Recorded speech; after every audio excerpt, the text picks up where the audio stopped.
Hey, everybody, welcome to this episode of The Strategic Thinker. I'm Dr. John Meis, and I'm here with Drew Schaefer. Hey, Drew, how you doing? Great. How are you doing, Dr. Meis? I'm doing absolutely fantastic. So our topic today is with all of the challenges that people have of attracting team, there are also challenges on how do we bring a new team member in. From our experience, we know that team members short in tenure are more likely to leave than people who are long of tenure. And so, how do we get people over that hump of the first few months, at least, so that number one, that they come in and are additive to the practice, first of all, and that we make sure that we retain them. How's that sound like for a topic, Drew? Sounds great. All right. Very good. So, from a discussion point, I like to think of things often in the framework of before, during, and after. And in this case, if we have the during be maybe the first day, what are some things, some best practices that you're aware of when it comes to pre-first day and getting them ready?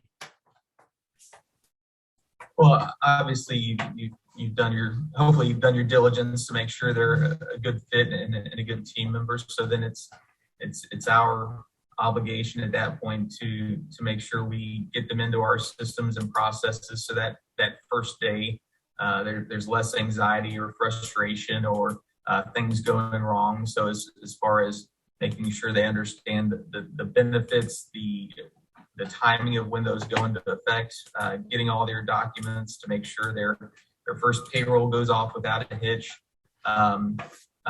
learning more about them and their personality, how they take feedback, how they work with others, and helping communicate that with everybody else in the office so that the personalities can work best together and have clear expectations from the get-go.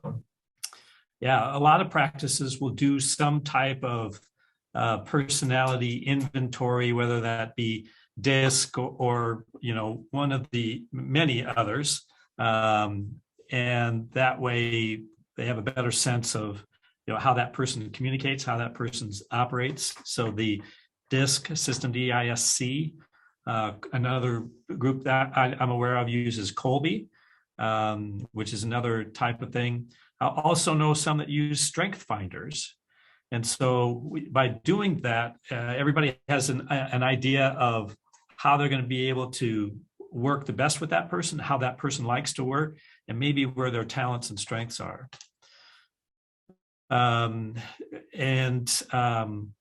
Another pre-first day thing is we know a group of practices that use what I'll call an about me sheet, which is just some personal information about people, just so everybody feels like they know them a little bit before they come in. And so that group will, I don't know what the questions are, but I assume it's going to be, hobbies. What's your family like? I know one of the questions on there is what's your favorite candy? And then they make sure that they have that favorite candy on the person's workspace when they get there for their very first day. So it's just a nice way to touch in some of those soft skills that really are kind of the glue that holds things together. And so having some of those personal things and some of the technical things done ahead of time makes the first day an awful lot easier and an awful lot more productive. So first day, Drew, kind of what's some best practices that you know of for the first day? First days are always overwhelming. So I think, especially in a practice, making sure if the new team member hasn't been in the office and been able to meet everybody from prior to starting, maybe having a little longer morning huddle or team meeting in the morning to make sure that everybody can be introduced and a little more personal interaction before jumping into the day and getting into the craziness. a lot of times it's as simple as just ordering in lunch and having an opportunity after everybody's been around each other for a few hours to sit down and talk about how things have gone just in that short span, and just have some personal interactions. Then obviously you kind of have to move into the more operational factors as far as making sure they understand the systems, what practice management software they used to, and the more you invest and have an onboarding plan for each role and defining that role and the process, the easier it's going to be for everyone, not just that individual, and it'll be a better experience for the providers and for the patients as a result. And that's really what we want ultimately. So one group that I know of, they line up outside the door, kind of like, when a player in the NBA, when a player is introduced to starter and they go down and they high five, they do that. They line everybody up. So as the person comes in, they cheer for them and they give them high fives, which I think is brilliant, right? What a great way to start. Having a sheet with pictures and names on it so the new person can learn everybody's names really quickly, I think is another nice touch. And really having that what you talked about, Drew, a clear onboarding process. So we want to make sure that they understand the elements of our culture. There's probably been some talk of that even before they were hired, to make sure that they're a good cultural fit, but making sure we're talking about culture so that they understand how we do things here. And culture, that really is ultimately what culture is. The next is, you mentioned it, some key systems. What are some of our processes? What are some of the processes expected for your role? So in a lot of offices, there's no overarching, 50,000 foot view of that. Most of the time the training and the onboarding is, you go sit here and watch her and do what she does. And that is not exactly a great way for new people to start. I mean, it is part of their starting, but if they don't understand how everything interconnects and why the way they're doing things matter, then it's harder for them to do things in the very prescribed way that we would have them do in the systems and processes within an office. Another concept that we have used and we feel pretty good about is a 3-3-3 system. So really having outlined the expectations of what they're going to know at day 3, at 3 weeks, and at 3 months. And no matter what the position in an office, our belief is that within 3 months, they can be, additive and be able to do the basics of whatever job that they're doing. They may not be able to do the most complex things that a practice does, but they should be able to do the everyday regular things and independently and do it well. What are some of the elements that make a good 3-3-3 system, Drew?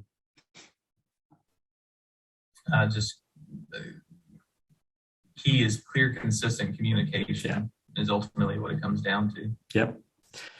Everybody understanding, what they're trying to accomplish, having team members that are willing to help out. But the 3-3 system done well, the team is not responsible for that person getting all those things. The new employee is. And so having the resources that they can go to check off the various items on their checklist. So, for instance, the 3-day might be, I know everybody's names. I know how to use my time card. I know where to put my jacket or purse when I come in, kind of relatively simple things like that. Have all my employment paperwork finished. Those would be, relatively good 3 days, and at 3 months, if it's, for instance, if it's a dental assistant, being able to assist with everyday procedures from extractions, endo, restorative, kind of whatever comes in on the plate. Maybe not doing complex restoration cases or long span temporaries, or maybe not the most complicated or intricate surgery, but the everyday stuff, by 3 months, they should be able to do that. So And often that's done by watching a couple and then being watched while you do a couple or more, and then be able to do it independently. And once they're able to do it in a organized, speedy fashion, then it's checked off and they're good. So those are some ideas on the 3-3-3. So Drew, we in some practices that we work with, they've got a new doctor in a 2-doctor practice, and there's a kind of a special mix that has to happen between doctors. And so kind of the simplest way to describe it is that we want to make sure that our team can support every doctor at a high level. But to be able to do that, those doctors have to be aligned on certain things, don't they?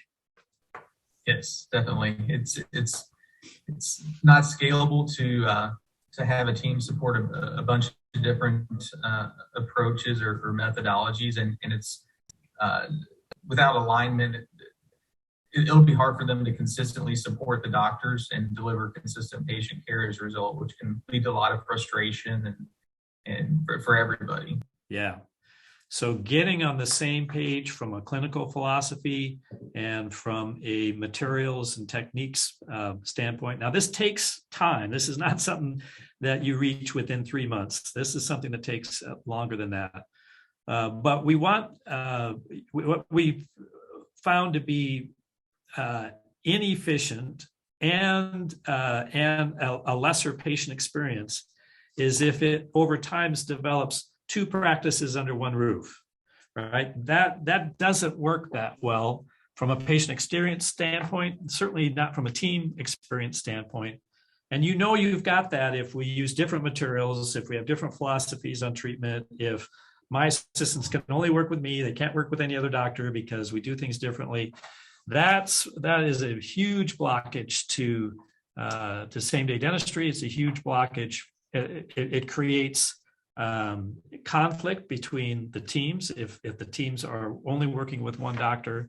And while most practices, assistant generally works mostly with one, but being able to do things similarly in a way that we can share team members, and that our team members can talk about treatment with patients before the doctor does the exam. And to do that, doctors have to have a very similar clinical philosophy.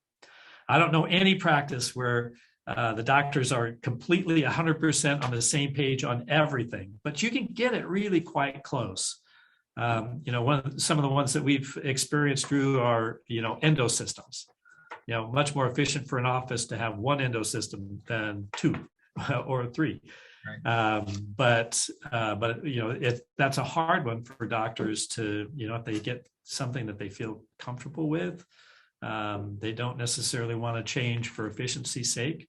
But at a higher level, if we're going to be leading an organization, we want them to take on some of those challenges, to be flexible and to do things in order to make the team be able to support them at a really high level. Very good, Drew. Anything else you want to add to the discussion?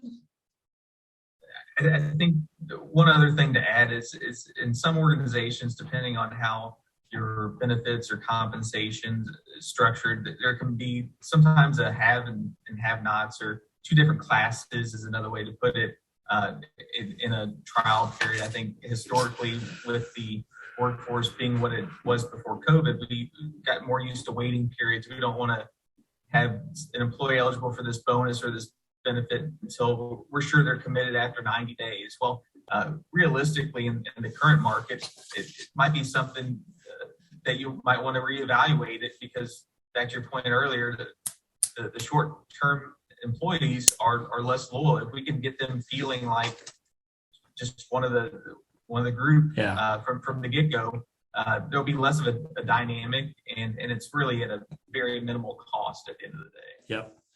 And knowing particularly younger workers really value time off. One of the kind of traditional dental benefits was vacation time starting, you get a week after 1 year. Well, that doesn't match with really what employees want. And that's certainly one of the questions that potential employees ask us is, how does my vacation accrue? because it's just a really important thing. And it's a place where you can stand out as an employer, being more generous than what the rest of your colleagues are doing, and it's a nice attraction feature. So yeah, it's a good point. Yeah, and even if you don't go that far, even if it's as far as paid holidays, it's even a lower cost, but it's something that typically there's been more of a waiting period for. Yeah, good point. Really, the cost of eliminating those things is so minor. It just makes sense to put them in, and we're all one team. We're all in this together, and we're all pushing together to do wonderful things for our patients. So yeah, if you factor in the training cost of replacing that employee, or the lack of patient care delivery, or being understaffed, it's really a no-brainer. Yeah, I remember one of our team members in the past told us that the cost of an employee turnover is about the annual cost of that, the annual salary of that employee.